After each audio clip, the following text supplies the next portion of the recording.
statistically, there's about 30 to 50 million dogs that are brutally slaughtered every year. These are dogs that are being served in restaurants, in open air flea markets, in poultry markets. You could go, I want that chicken and I want that dog. What actually happens is these dogs are tortured. The way that they kill these dogs is blow-torching them to death. They're always fully conscious. They boil them alive, they skin them alive, they dismember them alive. Yeah. If we can't get the dogs here, they're not getting out of China. No, and they're going to be boiled alive. Like, this is insane.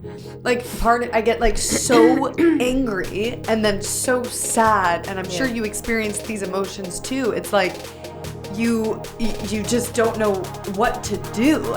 But that's the good thing about being in rescue, Jane. Yeah. You do know what to do.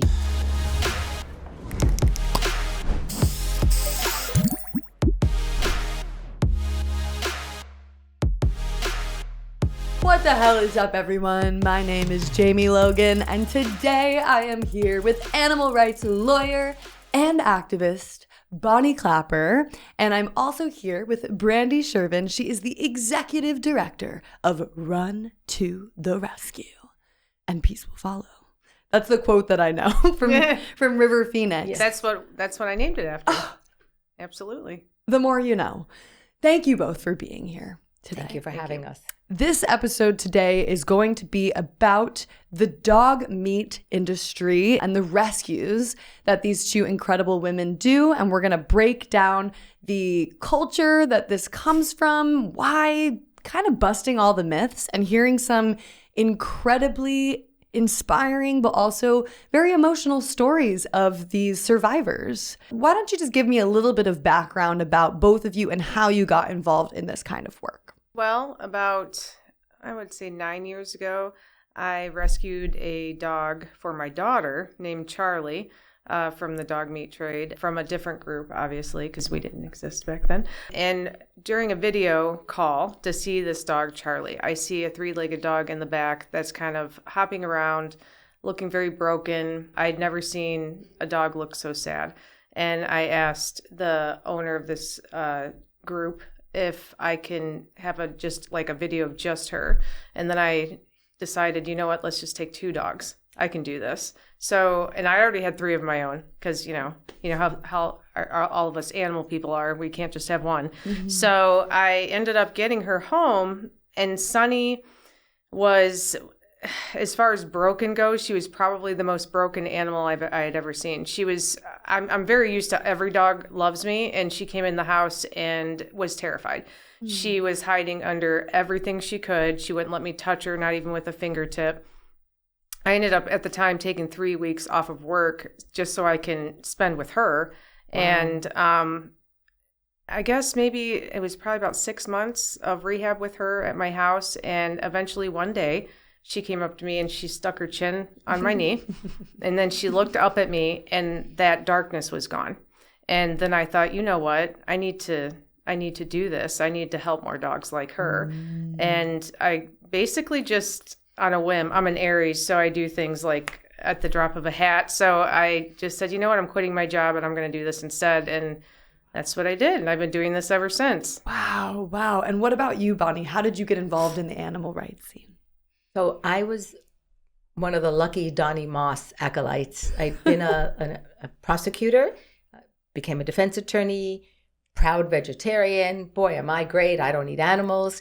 And then I met Donnie, and a friend had introduced us because I said, I want to cut back on my private paid work and I want to volunteer and do pro bono legal work for animals. And the friend said, oh, meet Donnie Moss. He knows everyone. There you go. And we met, and Donnie came over to my house and he said, you're a vegetarian, but you're not a vegan. And I really didn't even know, to be honest, what the difference was. Vegans ate less. And Donnie said, let me show you these 2 clips, one about dairy, one about eggs. Mm. And that I was done. And then Donnie said to me, I can suggest some groups for you, but you need to go on social media. And I'd never had social media because I was in law enforcement and I had enough people trying to kill me without making it worse. And I did. And I found a rescue group that specialized in saving dog meat trade dogs, which is how I met Brandy. We both started volunteering for the same organization. From these big organizations, I learned what to do, but more importantly, what not to do sometimes. So I said, it'd be really cool if we would start our own one day. And we had always talked about it. And then, we decided, let's do it. So we did. And like I said, I was going over every different name, should I name it after Sunny because she was my first, dog meat trade survivor. And then, that speech that Joaquin Phoenix gave, like when he said the lyrics from his brother and he got very emotional and said, "Run to the rescue with love and peace will follow." I said, that's it. Run to the rescue. Mm-hmm. And that's exactly what you're doing. Rescuing dogs that are here in the U.S. or to dogs that are overseas that are coming from the meat industry. It's almost weird to say, especially culturally here. Yeah. Most people are horrified at the idea of eating dogs. Both of us do rescue in the United States as well. We do. But we have found that in the East Asian dog meat trade, as well as the farmed animal trade, and I really want to emphasize that, there are no, or at least last time I checked, which was a couple months ago, there are no animal welfare laws in China. So Americans may deceive themselves through humane washing. Oh, well, this cow got to live outside. Well, the cow still ends up slaughtered, right? Or this pig wasn't in a farrowing crate. Okay, but the pig is still tortured, slaughtered. In Southeast Asia or this part of the world, there are no animal welfare laws. So the cows, the pigs are being treated the same way as the dogs. Mm-hmm. And the dogs there, just like animals around the world, are factory farmed. Right. So for Brandy and I, as vegans, as animal rights activists, both of us support many groups here. Jamie, from knowing me personally, I do pro bono legal work for dozens of animal rights organizations. No breed, will help anybody. But for both of us, as vegans, as opponents of factory farming, and as dog lovers, this particular work really spoke to us because there is a level. There's brutality everywhere. We could sit here and trade stories about horrible animal abuse in the United States, but just the concept of the dog meat trade, the way the animals are killed, the reasons why they're killed, it really spoke to us. For me, I guess the way I would word it to anyone is that animal cruelty is a global issue. It's not isolated into one country. And Bonnie also agrees. A real rescuer, a true rescuer, doesn't just focus on their own country. There are no borders, and we're not breed specific, and we just go where we're needed. And that's what activists do. We watch the videos that everybody is not wanting to watch when it comes to that. And I think that's why we decided we were going to focus on that issue, because also it's not even just the dog meat, the leather industry in China. If you go in your closet and you flip over a belt or open up your shoe and it says made in China, that is more than likely dogs. Oof. So this is actually tackling not just one issue as vegans with eating the meat, it's actually tackling two. Because the dog meat industry and the leather industry go hand in hand. They don't waste the skin. And the fur industry. They don't waste that. So it's all one big, awful industry. I mean, in a way, wouldn't you say they're kind of morally consistent across their actions? I mean, here in the U.S., we pick and choose who we want to eat, who we want to wear. Right. But, I mean, is there really a difference? It's a business. Just like factory farming here and there is a business, it's a business. You have suppliers, you have breeders, you have factory farms, you have butchers. Right. And it's really no different. When I went into one of the live animal markets here during the pandemic with a friend to try to get some footage, we saw all the birds jammed, 12, 6, 8 birds jammed into one cage, broken wings, all on top. That's the dogs. So I think of these dogs, think of chickens in battery cages, where they shove as many chickens as possible. They can't turn around, they can't move. That's what you see with dogs. The dog meat trade industry has a brutality level that is so obnoxiously high. I've never seen anything like this in my life, and nor has Bonnie. And really, I have to hats off to Brandy. Through the other two groups with which we both volunteered, Brandy learned how to do the very complicated, sophisticated import paperwork. Every dog that we bring in, that's 3 hours of paperwork for Brandy and thousands of dollars in CDC fees, customs broker fees, boarding fees. We don't even, in that doesn't even count the vet care we provide, the food we provide. So God. it's an area of It's a rescue lot. that a lot of rescuers don't want to touch because it's just too complicated, and it's also so heartrending. But those individual animals still need the rescue. Their Exactly. lives still matter. Exactly. I guess Exactly somebody would push back though and say, but in the amount of money you're spending to rescue that one animal, couldn't you save 20 animals? I think you could say that for every animal you save. How many times do we see a GoFundMe? This pig needs $10,000 of vet care. All of us immediately, we don't say to ourselves as animal people, oh, well, that's just one pig. He can die, so we can. No, we dig into our pockets and we send what we can to the GoFundMe, because to that animal's life and to all of our lives, there's a very famous saying in the Talmud, and it's one of my favorite sayings, and it applies to rescue. If you have saved one life, you have saved the world. And that saying in the Talmud doesn't apply just humans. It applies to animals as well. That one animal you save may now save a Vietnam vet who has PTSD and needs a dog for support. Yeah, quantitative doesn't always mean qualitative. And so it's like when we look at effective altruism in general, and for those people that might not know what effective altruism is, it's a branch within the welfare world where people will look at, well, how can we save the most amount of animals with the least amount of resources? However, what it fails to take into account is the actual individual animal within that. So there's like a famous analogy where, let's say you have a train that's riding along the train track, and along the train track you have one person or you have 5 other people, okay? And it's like, well, where do you divert the train to hit the one person or to hit the 5 people? And well, what effective altruists would say is definitely hit the one person because you're harming less people. Right. But what you're saying is you're actually, like, you could take into account the actual situation at hand, which is like, well, let's look further into it. Let's say it's 5 pedophile rapists and crazy deranged people that are hurting others, that are eating others, whatever it is, versus that one person who might be a life-saving doctor or scientist, right? So something to just think about. And to that one person, his or her life matters just as much as the 5. Yes. And that's how we feel about the dogs. For that one dog, I mean, we have it on our website. Saving one dog won't change the world, but for that dog, the world has changed forever. Exactly. And that's the truth. And this is almost like a gateway into thinking about our morals and thinking about where we draw the line as with our values and with our actions. And so when we think about this problem in China and when we look, or East Asia, and when we look at what the scale and the scope of this is, can you just describe what maybe people don't fully understand when they just see headlines? Like, I remember learning about the Yulin dog meat festival, which is about 10,000 dogs a year. Right. And I was horrified. I wasn't even vegan. I was just like, oh my God, this happens? So what do people not know about the dog meat trade in China? Well, the one is a lot of people associate the dog meat trade with just the Yulin Dog Meat Festival, and they think it only happens for those 10 days and then that's it. And that's a farce. That's not true. The dog meat trade is 365 days a year. Statistically, there's about 30 to 50 million dogs that are brutally slaughtered every year.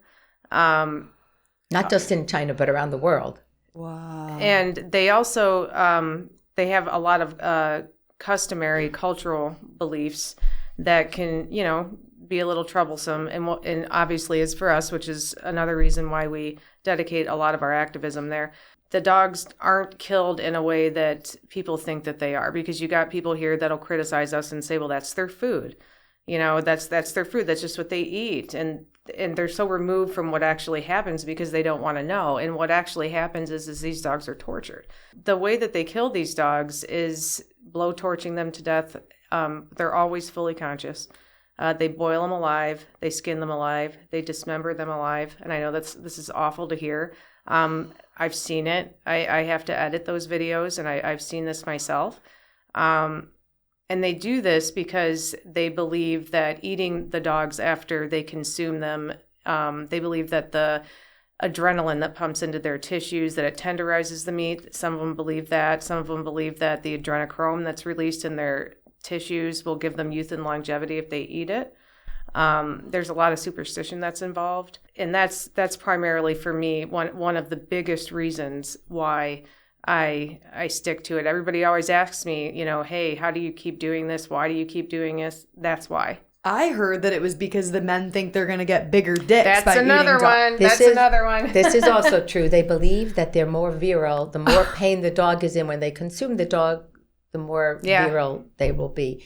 And I think you asked what people don't understand, and Brandy's right. As I always thought it was just 1 week or 10 days a year Yulin. What people don't understand is the magnitude over there. And I also want to say, people will say, well, it's cultural, right? It's cultural here to eat certain animals. Actually, eating animals in China hasn't been around for centuries. It started to gain in popularity under communism because the communists believed that everything alive had to have a purpose, right? So you're not going to have toy poodles. They don't serve a purpose. Same under Stalin's Russia, where most of the toy dogs were killed because they're not working dogs. They don't have serve a purpose. So under communism, back in the 50s, they pushed eating just about anything that you could eat, which is why, unfortunately, the pangolins are dying out, the rhino horns, the elephant tusks. Right now in China, there is no need to eat dog. It's not that people are starving to death, so they catch stray dogs. These are dogs that are being served in restaurants, open air flea markets, in poultry markets. You could go, I want that chicken and I want that dog. But is it super common, or is it more in the rural kind of impoverished areas? So there are provinces, at least one I was reading just the other day, that's banned dog meat. Okay. So there is change. Yes. It used to be that no one in China had a dog as a pet. Now many middle class or wealthy Chinese do have dogs as pets. It's not everywhere. It is more in rural areas. It's more in less educated areas. But we have seen, and this is going to horrify anyone who has a dog or a cat or any companion animal, you get a dog, your landlord says, can't have a dog. What are you going to do with the dog? There's no real shelters there. You can't just rehome the dog, dump the dog off at the shelter. So they're actually selling their own animals to the butchers. Get out of here. They do, yeah. Or the butchers are kidnapping. Why do you think we just 2 weeks ago, how many? 16 toy poodles. They kidnapped 16 toy poodles? Well, How much meat is on that dog? The breeders there are dual purpose. This was a breeder who sold dogs. And just like any puppy mill here, we pulled out 10, 12-year-old mammary glands, swollen, hanging down. Blind, missing teeth. Blind, horrible. But when they're done breeding them, as for pets, they sell them to the dog meat butchers. Oh, my God. That's how we did our masked beagle rescue. I don't know if you know about that. We were approached by a rescuer in China who had 77 lab survivors. Just like in Vigo here, or I think it was the UK, where they just had that MBR, that great victory for saving all those beagles. This man said, I can't let these 77 dogs that were experimented on end up in the dog meat trade, because when they're done experimenting on them, they sell them. Right. We said, okay, how we're going to handle this, we don't know. We're a tiny little rescue. It's just two of us. We have no money. Get the dogs. Yeah, we'll figure it out later. That's always our motto. And we were very lucky. Figure it out later. Because someone from PETA hooked us up with John from Kindness Ranch. I tell everyone, go check them out. If you're looking for a cause, that's a cause. They only take lab survivors. So they have chimps, they have donkeys, they have llamas, they have everybody. And they had a huge number of beagles. And Kindness Ranch took these beagles, raised the money with our help to bring them here. And by the end of the month, all 77 beagles will have been saved. The final 17 is coming home. Yeah. Congratulations. And didn't he tell you they're in homes now, the ones that he already... all the other ones are in homes already. Yeah. See, this is the impact that just two people can have. How many lives that you're saving, and also helping to spread awareness and making more people aware of what's going on. So when you... Let's walk people through the rescue operation. So somebody contacts you that's already in China and says, hey, we got a group of these dogs. Can you help? Or do you have somebody that's intercepting the truck? And then I want to know the process of getting them here and where they go. Brandy is best equipped because she's up every night on China time talking to our rescuers. I mean, there's multiple different ways that it could start. Like, for instance, with this one here, with the 16 dogs, our rescuers on the ground in Beijing got a call. And they're very well known in Beijing, my girls are, for what they do. And they got a distressing call saying all these dogs are going to be sold to a butcher. Can you help? So there was multiple. Sometimes it's just us that goes in. Sometimes we pair up with other rescues that are local, and because there's usually a mass amount of dogs, and we're a pretty small facility, so we can't really take hundreds at a time.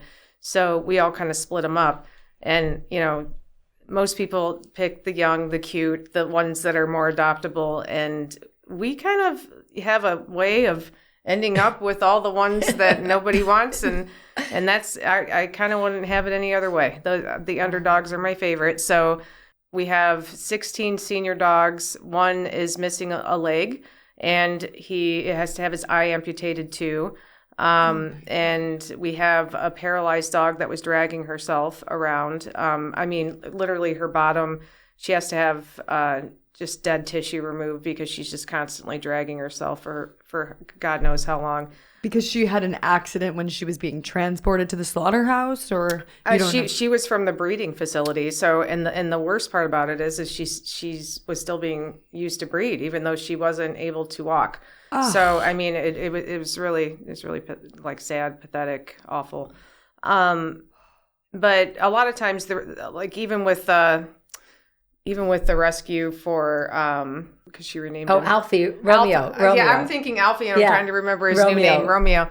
That was a truck interception, and again, my girls got a call. So there are places in East Asia where it's legal to sell and produce, I guess, dog meat, but then a lot of people operate illegally.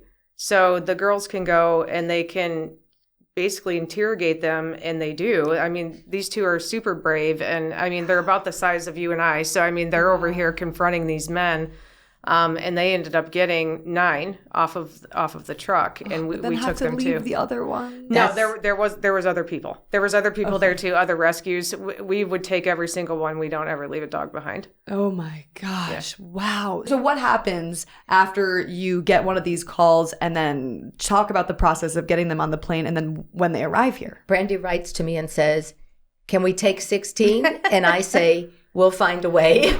We'll find a way. We'll find a way." So the first thing we do is our rescuers bring them straight to the vet, because every single one of these has some kind of a vet issue. Complicated, simple. If it's as simple as fleas or it's bad as neurological damage, they're vetted.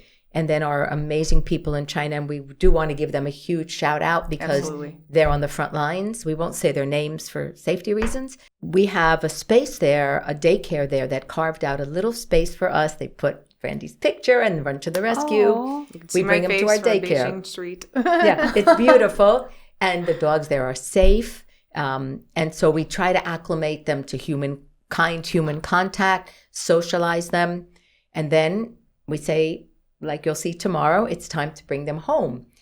That's when some of the most difficult work starts, because we don't have a physical shelter here. If we don't have a home or a rescue here that's willing to take them, we can't bring them. Right. So Brandy's on the phone all night and day with Beijing. I'm calling different shelters here that I've established relationships with or done pro bono legal work for, trying to find adopters.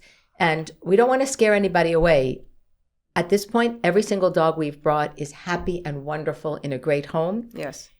But these are traumatized dogs. So the rule of 3-3-3, 3 days, 3 weeks, 3 months. My Zaina.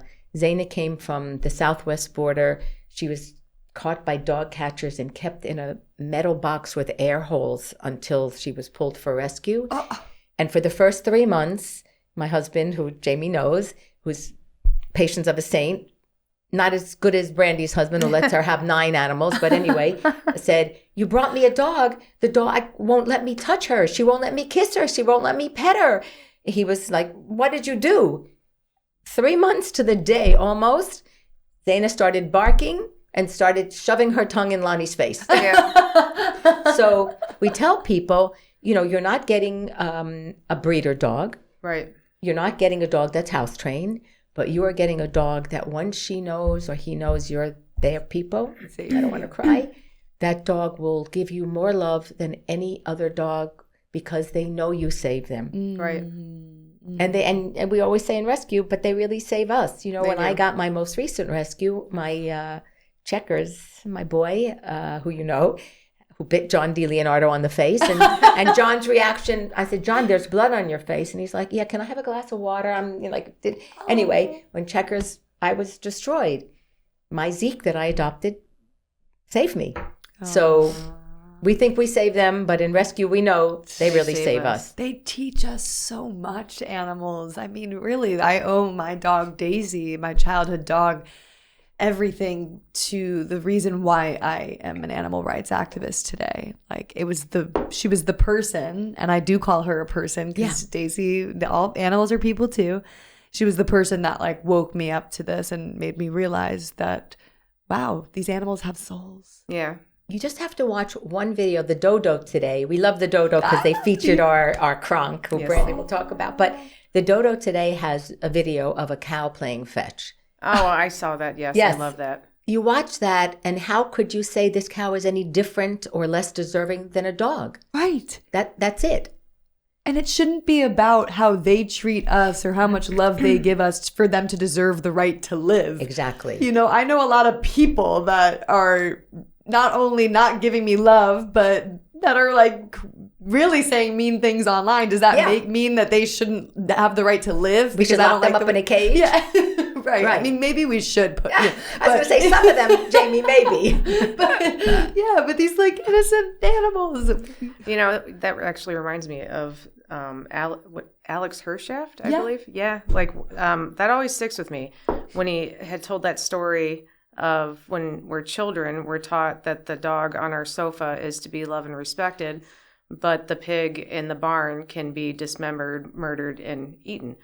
And he said that's the moment that we're taught to discriminate. That's where oppression comes from. And that always stuck with me because I never thought of it that way. And I just thought that was such a powerful, because that is, isn't it? Isn't that the first time in your life that you're ever taught, like, okay, well, really love and care for this one because it looks this way. But this one doesn't look that way, so you can just go ahead and kill that one. Yeah, and he's a Holocaust survivor. Yes, exactly. So, yeah, he's really talking about like the root of oppression. And it truly is that some lives matter less. And the banality of evil. That's because there is, I'm sure you've spoken to more slaughterhouse workers.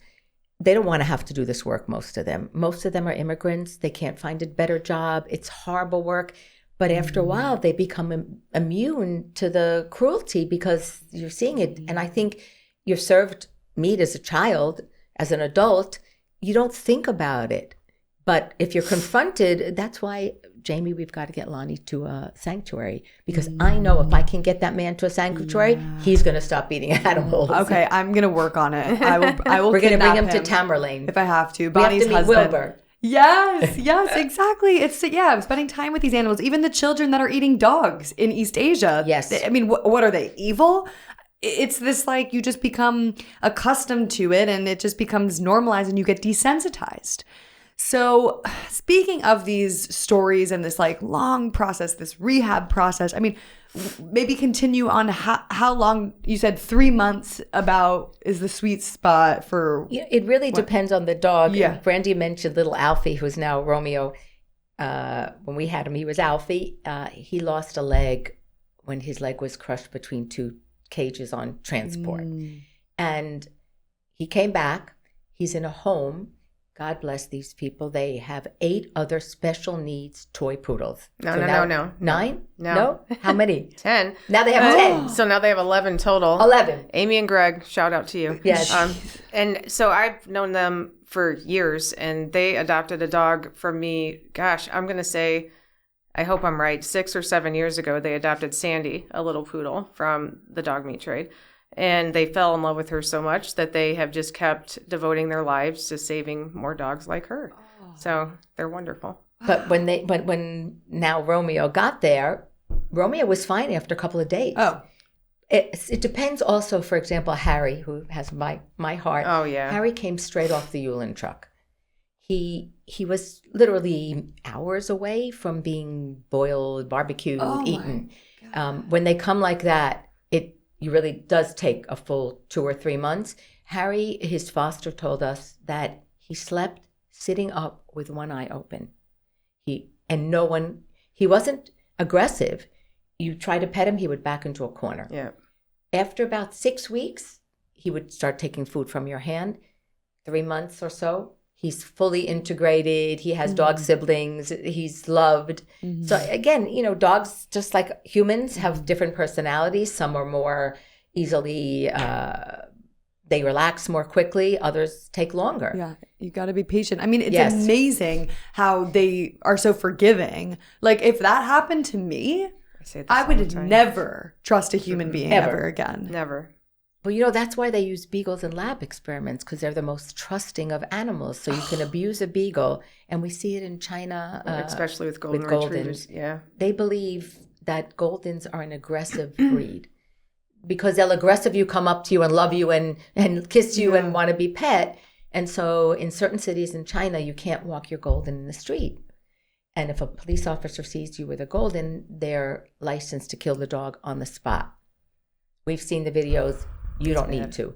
Wow. But, some of those Goldens, we brought out a lot of Goldens, Brandy will tell you, they acclimate very quickly. They're probably the easiest ones when they come in next to the poodles. Next to the little poodles. Yeah.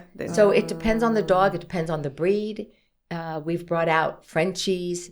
People will ask, how come you're only bringing out these fancy breed dogs? Well, believe it or not, when we do our interceptions, we don't, Sweet Pea is not a fancy breed dog, handicapped dog. we have several, actually, probably like 6 or 7 mixed breeds dogs. But we take whoever's on the meat truck, who's ever there, right? So if it's a bunch of toy poodles, we have toy poodles. If it's shepherds, we have shepherds. But they're being kidnapped, some of these dogs, by the dog meat industry. Many of them. From people's homes. From their front yards. Oh. They knock how here someone will knock you down and grab your iPhone? Right. Or remember Lady Gaga had her Frenchie stolen during the pandemic?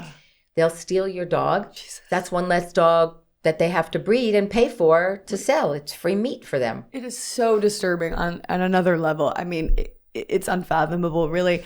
So how are you guys handling this emotionally on an everyday level? I mean, this is like really, really hard work that you're doing, whether it's just the amount of time that you have to put into this, the paperwork, legal, financial. It's also an ongoing issue where you save 5 dogs and then there's another 10 that need to be saved. It's never ending. It's never ending. And I really give a lot of credit to Brandy because she'll be the first one to see these videos and she'll say to me, I'm only going to send you a clip. You don't need to see the whole thing.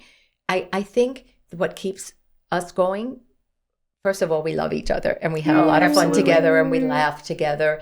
But we see the end result. If we were just doing the rescue, our rescuers in China will often say to us, please send me family pictures. I want to see how these dogs are doing. Aww. So, when you see the end result, everything else is worth it. Right. That is, I think, such a great point to make is you get to see the impact that you're having. Right. So yes, you put in the time. Yes, you put in, the effort and the money and whatever you have to do, but it makes a world of a difference when you can see a life that was saved and changed. It's like when you see a cow that was saved from slaughter and then you go visit the sanctuary and you see the cow and you can call the cow's name and watch her playing ball. It makes everything else worthwhile. Absolutely. I can't imagine doing anything else at this point in my life. What would you recommend that people listening could do if they want to help and get more involved? I would recommend, well, first of all, to Google some. I mean, it's going to be hard to see, but even if you Google some edited videos of what actually goes on over there, because I mean, people ask me. I'm sure they ask Bonnie too, but people ask me all the time. How do you keep doing this? This has to be hard, like you just said, like the emotionally taxing, and it is. But I do have a story. Yes. I do have a story. There is a reason why I keep doing this, because there are times, and there are in the last decade, that I just feel like it's just become too heavy. And I feel like, can I keep doing this? Or, sometimes you can't save the dogs and you got there too late and stuff like that. And and it can be very disheartening. But there was this moment when I worked for a different group, and I was sent videos to edit. And there was a specific video that I was sent. And doing this, you talk about being desensitized. I never have gotten desensitized to this, like, ever. I actually, if anything, I've gotten more sensitive over the years, to where I'll only watch like a couple of minutes and I'll be like, no, and I'll just, shut it off. And it's hard. But this particular, I was pretty fresh into doing this, and I thought, well, I can handle it, and I've seen it all. And this video was it was two men that were walking, one in front of the other, and they had like a stick over their head. Oh, dear And God. there was a dog that looked exactly like my dog, Sunny, that she's a Jindo mix. And her legs were tied like this, like she was hogtied, basically. And she was being carried on that stick. And I'm like, okay, what are they doing? And they walk over to this, well, it was about this size of this table. It was a big wok filled with boiling water, but it was very shallow. And they took this dog and they dunked her back. They just set her back in it. And when I tell you, I've never in my life heard a sound like that, ever. I mean, and I've watched all the videos you have, of factory farms, pigs screaming. I've seen it all. But I've never seen anything like this, and they both stood there, the bastards, laughing at every wail from this dog. But this dog probably took a very long time to die. They were torturing her. God. And I got off, I put my phone down and I called my mother because my knees buckled. And, I'm in my 40s. And I called my mom, my mommy. I was suddenly 12 years old and I needed to tell her what I saw. I called her and I said, Mom, I just saw the worst thing I think I've ever seen in my life. And I don't think I could do this anymore. I can't do this job. And she goes, call your boss and tell him that you need a personal day. So I did. And I called him and I said, I can't work for the rest of the day. And he kind of giggled at me and he says, why? And I said, I watched a really bad video and I can't do it. He goes, well, just send me the video. And I sent him the video. And then he calls me back like 2 minutes later. He says, take your day. And I said, okay. He goes, but don't get off this phone yet. I want you to do me a favor. I said, what? He said, name her. And I said, name her? And he said, yes. I said, why? And he said, because we're not going to let her go out of this world without a name. So I said, name her Mercy, because this world never showed her any. So when anybody asks me today, how do you keep doing this? Why do you keep doing this? I always tell them I do this for Mercy. And they don't know what I'm talking about ever, but I do, because I hold her in my heart all the time. And I have used her name for multiple other dogs over the last decade because she's living on through them. And I feel like the more that we save, in some ways, that's my gift to her. And you know what? Our rescuers there, if we lose a dog, they always do a beautiful Buddhist funeral. They do. They drape the dog. They pray over the dog. So, yeah, there are horrible, cruel people all around the world, and there are good people all around the world. And our Chinese rescuers really are good people. They see in person what we only have. We can press pause. We don't have to keep watching it. But in terms of how other people can get involved, of course, we'd love you to come help our rescue, run to the rescue. But every rescue needs help. Not just financial help. Oh my God, if we could get video editing help, if we could get fundraising help, grant writing help, because this particular rescue model, you don't have the money, the dog doesn't come home. It's as simple as that. And in the US, dogs are in shelters and it's very expensive to maintain a shelter.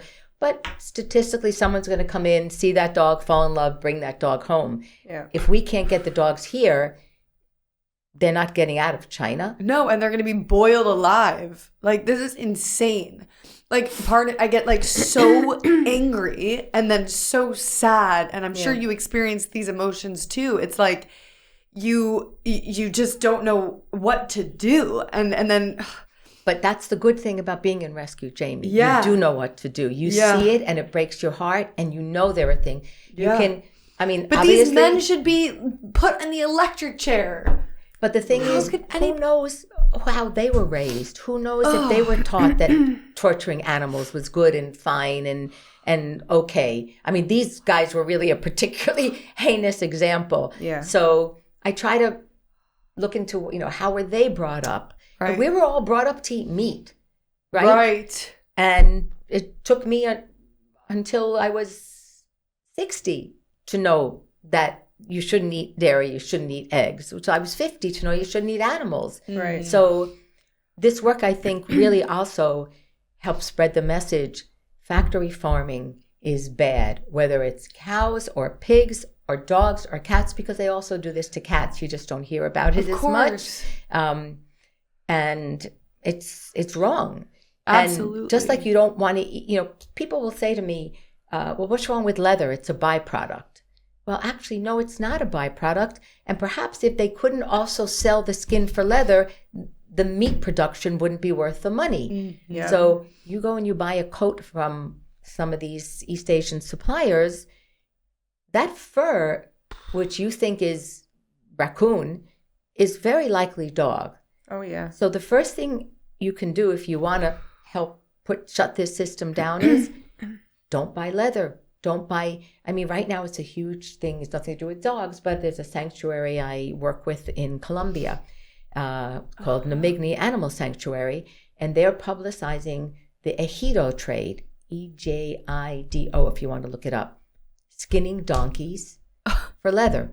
Okay, so what's happening in Colombia now?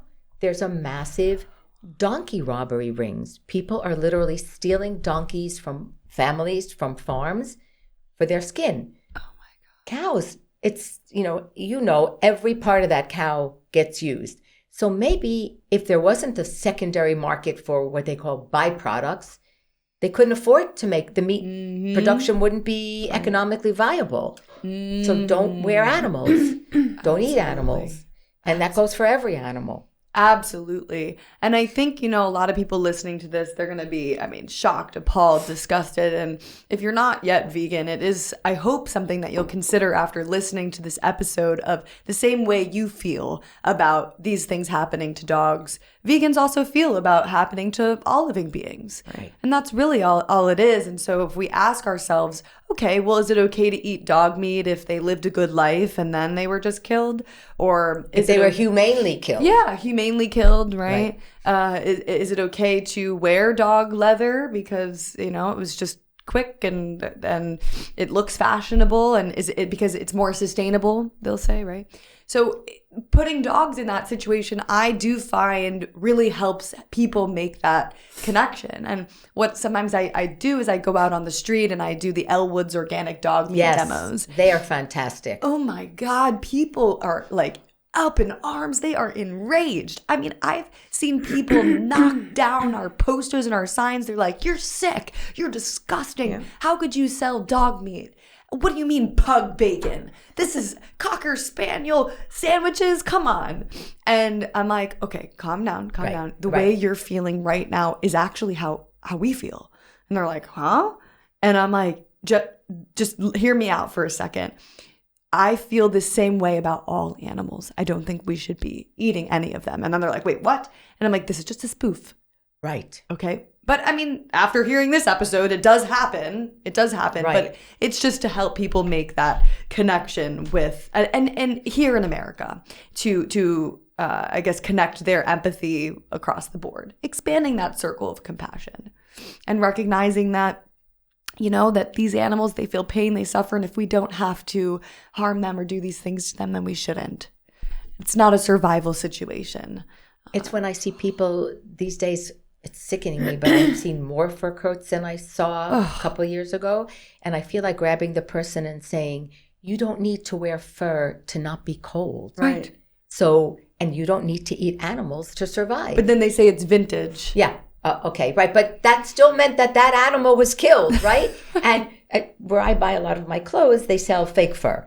And the store proprietor keeps telling me, well, you're a vegan. Why don't you wear a fake fur coat? And I say, because it looks like real fur. Right. And I don't want someone to think I'm wearing a fur coat. So you want to put a big label on the back that says, nobody died to make this coat? I'll wear it. Mm-hmm. So it's the same thing. You don't need any of this stuff. Right. And in Asia, they don't need to eat dogs anymore. Mm-hmm.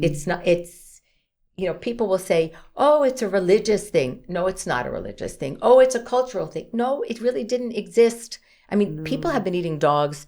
The Aztecs or the Mayans, they slaughtered dogs, sacrificed dogs. They also sacrificed humans. They didn't distinguish. But it's not like we're going into another culture and saying what you're doing is bad. It's not cultural. And it is bad. I feel like they call it cultural, like to cover up. It's coverage for themselves. Right. They give them cover. But as if that excuses the behavior. Exactly. I don't give a damn if your culture says to do it. If you're mutilating women in certain cultures and countries, does that make it okay in my book? Cutting off clitoris in Africa, that's cultural, but it's still wrong. Right. Yes, it's very wrong. Doesn't make it okay. And the same goes across for slitting the throats of dogs and boiling them alive. I don't give a damn, even if it was in your culture. Or religious. For example, Kaporos, Aid. Oh my God. Both of them. And people will always scream about Kaporos, which is horrific and terrible and disgusting. And you can see it out on the streets. Nobody talks much about Eid.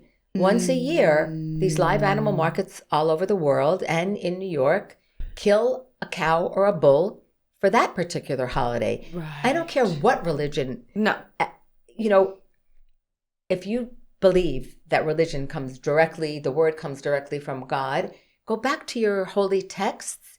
There's always alternatives for animal slaughter. Totally. There's no reason to actually kill the animal. Right. And for people that don't know what Kaporos is, it's where they slaughter hundreds of thousands of birds, chickens on the streets. It's big in New York. They have it in LA. It's all over the place, really. And it's the Hasidic Jews that are doing this, and they swing them around their head thinking they're transferring their sins onto the bird, and then they just kill them and on this public street. So it's a public health issue, animal cruelty issue. And then there's also El Eid, which is around like May, June. I think it's Islam that is. It's a Muslim tradition. It's actually, if you go back to the Old Testament, when Abraham was supposed to kill his son and God intervened and said, don't kill Isaac, kill this bull instead. So that particular Muslim religious holiday, everybody is called upon to kill a cow or a bull. You don't see it on the streets. So there's not the massive protests that there are against Kaporos. Right. It's a religious tradition. And my answer to that is, good.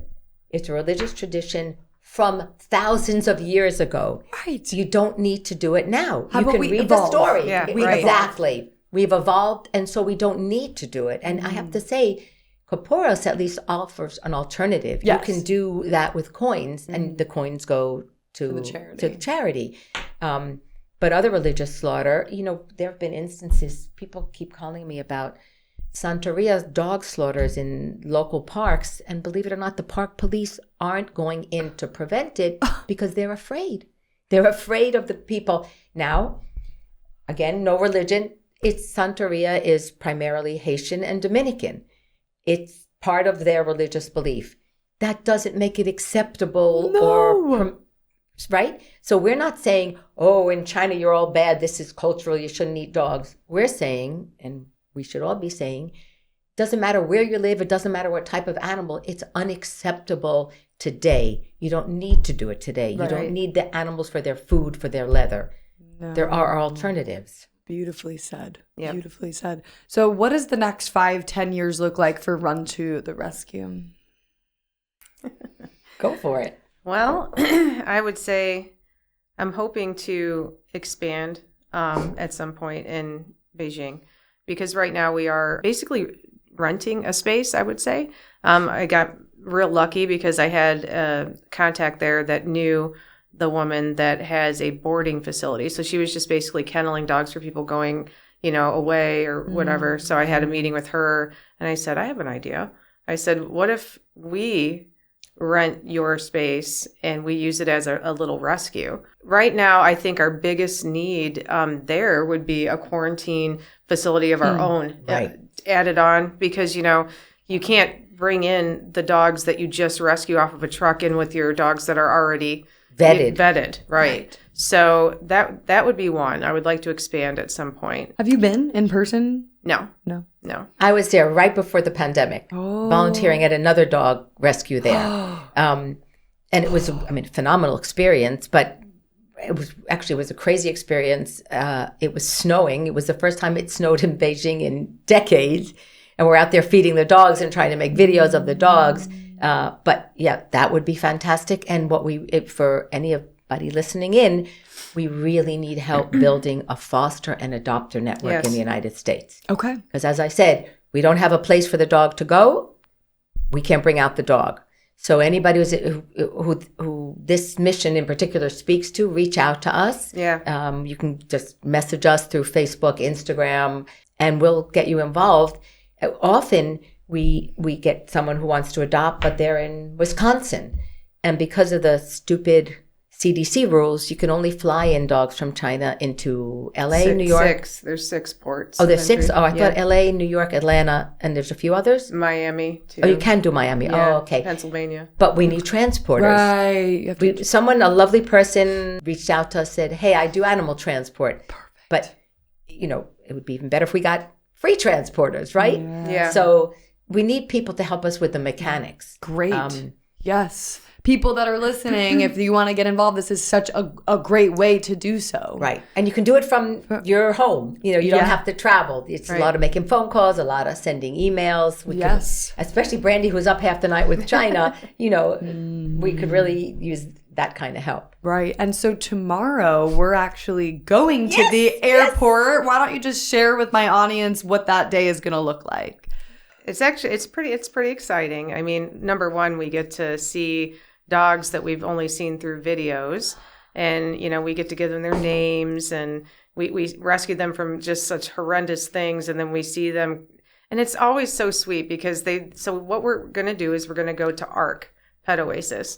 They're a CDC facility now. And so they will bring one dog out at a time and allow us to pet and video and meet each dog. There will be 3 Goldens coming in. Bolt, Dabao. There's Bailey. Bailey, a magnificently gorgeous standard poodle, a red standard poodle. Yep. Whose adopter is coming. You'll meet. And then 2 gorgeous Pomeranians that one amazing woman is taking. So we have a disabled, I wouldn't really call him disabled. He has a patella deformity in his 2 back legs. He's a golden. So we named him Seamus because he walks peg-legged like a pirate. But he's only 1, and he's really sweet too. So yeah, it'll be nice. And Mr. Croc is coming. Yes. He will come to see his friends. Our mascot. Wait, is he on here or in the back? The mascot? Our mascot. Tell me about Croc. Kronk is a 6 to 7 year old, and he is disabled, a very disabled Malamute. Special needs. We like to call him special needs. So he is special, that's for sure. So when we were scaling out that rescue that had the 77 Beagles, I noticed in the video that they sent there was this Malamute that was walking kind of crooked, and his head was just crooked, and he kept falling over. And he was severely underweight. Oh, yeah. And all the Beagles were just trampling over him because he just could not keep up to get out of their way. And I asked that rescuer, I said, what's wrong with that dog? And she goes, oh, he's always been that way since we rescued him. We think he has a brain injury. And I said, where did you get him from? And she said that she actually got him from a slaughterhouse. And I said, okay, we want that dog too. So we took him, and we really didn't have a plan. Like we never do. We just knew we had to get him out of there. Yeah, we just knew we had to get him out there because she had about 7,000 dogs, and he would never survive there. So 7,000 dogs. That's something to point out.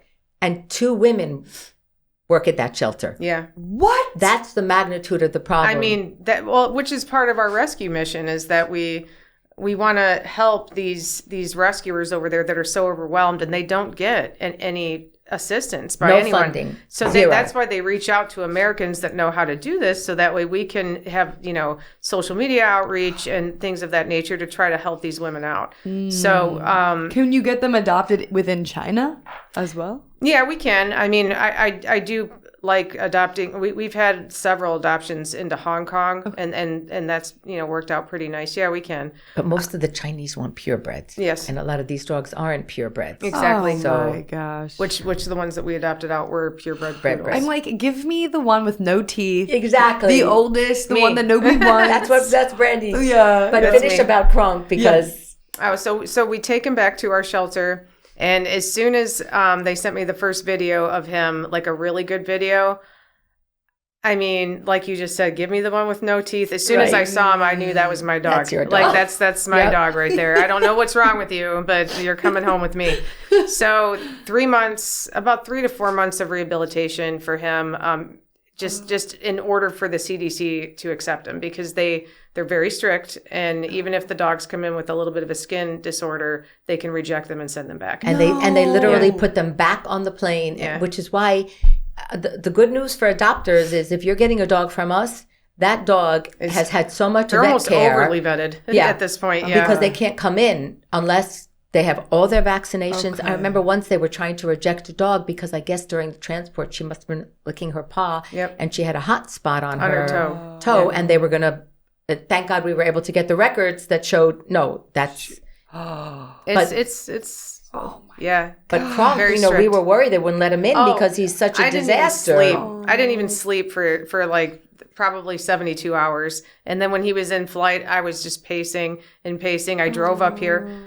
I got to the airport to JFK probably 3 hours before I was even supposed to be there, and I just sat there, bobbing my leg like, please don't. They send let him in. back. Please don't send him back. But they loved him. All of them fell in love with him too. And as soon as he came out, he just barreled right towards me and my daughter, like he knew who we were, and kind of tackled us over. And this dog, Kronk, is a testament, I think, to a lot to what we do. Because, I mean, he really shows to the resilience and the strength that some of these dogs have. And a lot of them are passed over. I mean, a lot of the people don't want to take a chance on a China dog like that. Whereas Kronk, I mean, his story was so touching to so many people that, the dodo picked him up. I mean, and in as much pain as had been inflicted on this dog, That's loves why he is everyone, that way. He loves everybody. He'll come when you see him tomorrow. He'll come right up to you, and if you wanted to take him home, he would probably no loyalty whatsoever. He'd probably look at me and be like, "Well, I love her now too, so I'm going to go home with her." You got a treat. I'm coming home with you. They're so forgiving. Yes. Hey, do they give a medication on the plane for that long flight? No, it's dangerous to do that because especially for the ones that fly. In cargo, or in the baggage, there's no eyes on them. So if they have a negative reaction to any kind of sedative, they could die. It suppresses their breathing. They're underneath. Got you. So so they're. I mean, on the one hand, it upsets me that we're subjecting these dogs to these massively long flights, but on the other hand, this is one where the means justify the end, or the end justifies the means. One last thing. Trauma before you're home. You're safe. Yeah. You're safe. Well, thank you so much, both of you. Oh, we're very excited for you to see the doggies tomorrow. Very excited. So excited. It's one thing when it actually comes to life and you meet them face to face. Yeah. And I find too that even with the video work that I do, it's different seeing a documentary and just slaughterhouse footage. It feels like you're removed from it. Yeah. Right. It feels separate. But then when people see me going into these places, suddenly it's real. Right. And it's the same with this, where you see these horrible Yulin meat dog videos, and then you actually meet the victims. Yep. And you're like, whoa, this is actually happening. But there's something that we can do about it. Yes. And I'm just going to leave you with one last thing. Brandy and I both feel strongly. Different is just different. Mm-hmm. It's not bad. It's just different. I have a special needs child, as you know, and he's different, but that doesn't make him bad. And he's every bit as loving and caring as a child who's not on the spectrum. These special dogs, they too are different, but I think we find in their cases, different might even be better. Oh, yeah, for sure. Because they're so filled with love and so grateful for anything they get. And then we get all that love. Yep. Oh, that's so beautiful. I'm going to cry again. Well, where can people find you both and connect with Run to the Rescue? We have Facebook, Instagram, Run to the Rescue. It's Run, the number Number two, two. the rescue. Right. And you can visit our website at runtotherescue.com. The one thing, if anybody has one of those donor advised funds, and this was my fault, when I incorporated, I made us Run TO the Rescue. So if you're looking to donate, look for Run TO, but everything else is Run To, and that should be fixed in the next few weeks. We'll put some links too for people to go and view. And this is a 501c3? Yes. Great. Every penny is deductible. Amazing. Thank you both. And Thank you for having us. Thank you. Of course. This was so fun, but also heartbreaking and informative. And wow. Thank you guys for watching and for being a part of learning about this horrible industry with me. I will definitely be thinking about this for the next few weeks and also how I can help and get more involved. Please check out Jamie's Corner, follow the podcast, rate it, subscribe. This way we can get more stories like this out there and help more animals. So without further ado, we'll see you around next time. Yep. Bye.